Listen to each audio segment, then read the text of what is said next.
வணக்கம்ப்பா. அந்த காலத்தில் வெத்தலை பாக்கு சுண்ணாம்பு போட்டு மக்கள்லாம் ஆரோக்கியமாக இருந்தாங்க, எந்த பிரச்சனையும் இல்லாமல் இருந்தாங்க.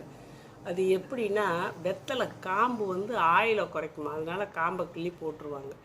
அந்த நுனி இருக்கு இல்லையா, அது வந்து அறிவை குறைக்குமா, அதனால் நுனி வெத்தலையும் கிள்ளி போட்டுருவாங்க.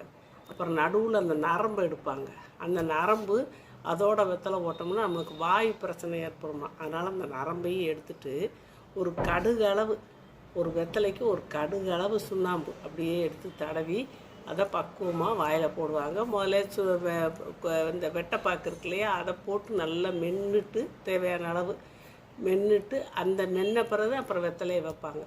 அப்படி வெத்தலையை மெல்லும்போது அப்படி ஒரு 4 வெத்தலையோ 5 வெத்தலையோ வாயில் போட்டு மெல்லும்போது வர உமிழ்நீரை துப்பிடுவாங்க.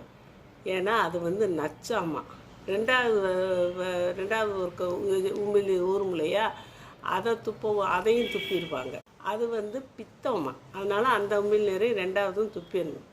அப்புறம் 3வது வர உமிழ்நீரை நம்ம மென்னுக்கிட்டு முழுங்கிட்டு அந்த வெத்தலையே பூராமே மென்று முழுங்கலாம். அப்படி முழுங்கும் போது நம்மளுக்கு ரத்தம் சுத்தமாகவும் செரிமான சக்தி கிடைக்கும்.